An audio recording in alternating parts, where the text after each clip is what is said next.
आइए हम इस्लाम धर्म के शुरुआत कैसे होती है इसकी चर्चा करते हैं। इस्लाम धर्म की शुरुआत, और जब ये बात समझ में आ जाएगी कि इस्लाम धर्म की शुरुआत कैसे हुई है तो फिर ये पढ़ेंगे हम कि इस्लाम धर्म भारत में कैसे आया। ठीक, इसके लिए इस्लाम धर्म की शुरुआत कैसे होती है, हम पहुंचते हैं अरब देश, और अरब देश में एक जगह है मक्का। तो हम पहुंचते हैं मक्का, अरब देश में मक्का जगह पहुंचते हैं, और मक्का में इस्लाम धर्म की जो शुरुआत होती है वहां पहुंचते हैं, और इस्लाम धर्म भारत में कैसे आता है उसको समझेंगे। और भारत में फिर सल्तनत काल की शुरुआत कैसे होती है, सल्तनत काल, और दूसरा पढ़ेंगे मुगल काल की शुरुआत कैसे होती है। ठीक, फिर हम गुलाम कैसे हुए अंग्रेजों के द्वारा, और फिर हमें आजादी कैसे मिली, और हमें आजादी मिलने के बाद भी अभी हमें और किन किन चीजों की आजादी चाहिए उसके बारे में पढ़ेंगे। तो सल्तनत काल, मुगल काल, और फिर अंग्रेजों द्वारा हुए गुलामी के बारे में पढ़ेंगे, और फिर आजादी की लड़ी हुई लड़ाइयों के बारे में पढ़ेंगे। तो हम पहुंचते हैं अरब देश, जहां मक्का जगह पे 570 ईस्वी में हजरत मोहम्मद साहब का जन्म होता है। हजरत मोहम्मद साहब, मक्का में 570 ईस्वी में हजरत मोहम्मद साहब का जन्म होता है।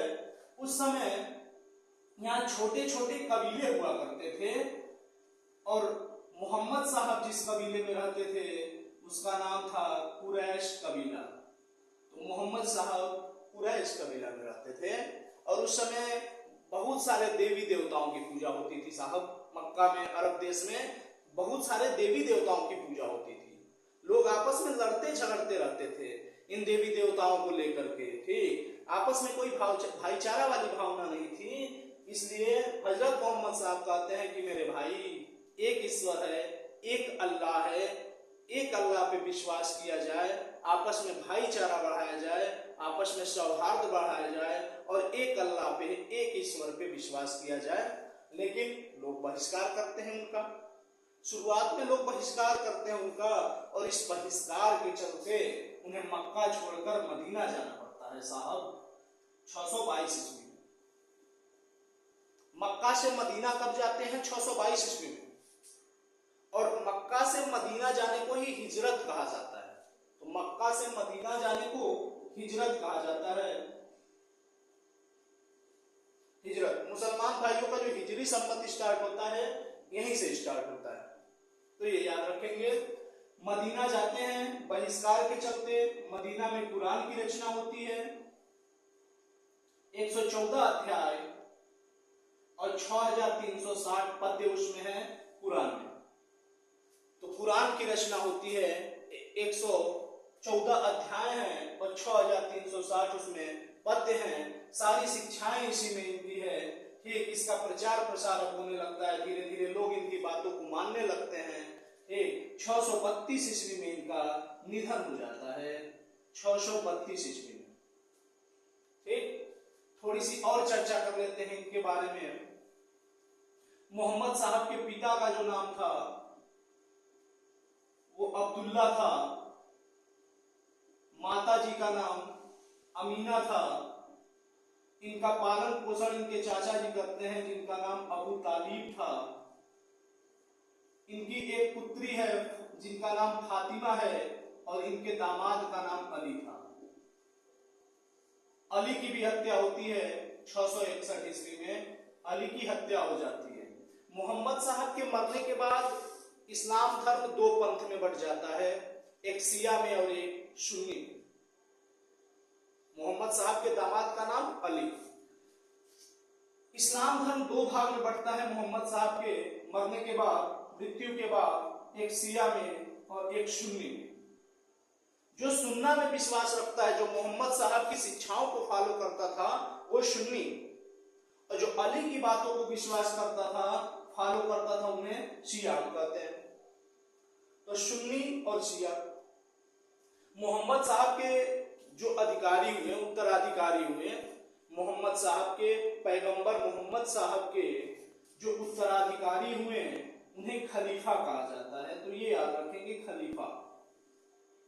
पैगंबर मोहम्मद साहब के उत्तराधिकारियों को खलीफा कहा जाता था, तो खलीफा याद रखेंगे वर्ड। आप देखेंगे हमारे मुसलमान भाई अपना मुंह पश्चिम के तरफ करके और नमाज पढ़ते हैं। क्यों? क्योंकि जो मक्का है वो मक्का भारत के पश्चिम दिशा में है साहब। ठीक, तो ये याद रखेंगे यहाँ से। तो इस्लाम धर्म की जो शुरुआत होती है वो अरब देश में होती है साहब। बहुत सारे देवी देवताओं की पूजा होती थी।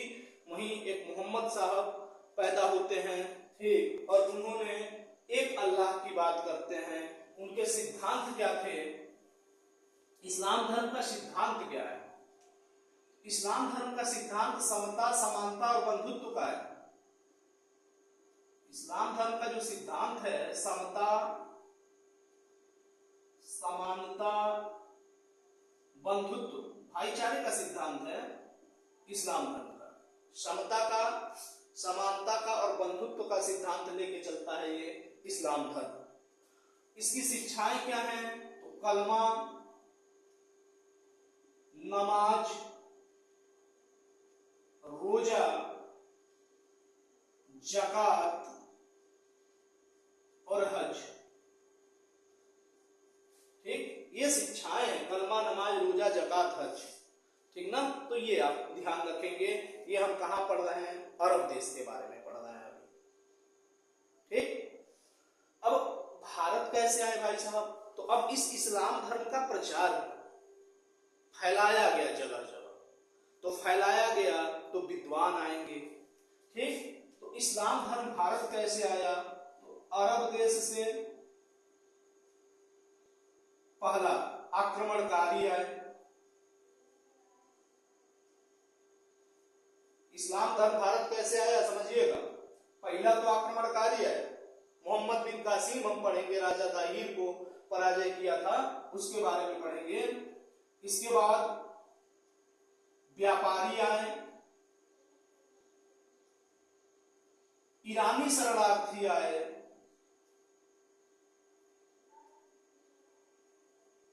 तुर्कों का आक्रमण हुआ तो तुर्क आक्रमणकारी आए, और सूफी संतों ने प्रचार प्रसार किया इस्लाम धर्म का। अब अरब से जो इस्लाम धर्म पैदा हुआ, वो इस्लाम धर्म भारत कैसे आया साहब? तो अरब देश से आक्रमणकारी भारत में आए। पहली सफलता मोहम्मद बिन कासिम को मिला था, अरे मोहम्मद बिन कासिम को। इसके बाद यहाँ व्यापारी आए, ईरानी शरणार्थी आए, तुर्क आक्रमणकारी आए, और यहाँ जो सूफी संत थे वो लोग इस्लाम धर्म का प्रचार प्रसार करते हैं। ठीक, तो इस्लाम धर्म आ गया भारत में इस तरीके से, और आने से हमने उनसे कुछ सीखा, उन्होंने हमसे कुछ सीखा। हमने क्या सीखा साहब? समोसा बनाना सीख गए, कचौड़ी बनाना सीख गए, चरखे से सूत काटना सीख गए, कागज बनाना सीख गए, सलवार कमीज बनाना सीख गए। वे हमसे क्या सीखे? गणित सीख गए, गणना करना सीख गए, ज्योतिष का ज्ञान सीख गए, चिकित्सा के बारे में वो हमसे सीखे, भारतीय संगीत के बारे में सीखे। ठीक, तो बहुत सारी चीज वो हमसे सीखे और हमने उनसे सीखा। इस तरह से इस्लाम धर्म हमारे कहाँ चला आया? भारत में चला आया। और भारत में आने के बाद हम पढ़ेंगे कि सल्तनत काल की शुरुआत कैसे होती है और मुगल काल की शुरुआत कैसे होती है, अंग्रेजों से हम गुलाम कैसे होते हैं, अंग्रेजों से आजाद कैसे होते हैं। तो आजादी तक का पढ़ेंगे और आजादी के बाद 2024 तक का पढ़ेंगे हम।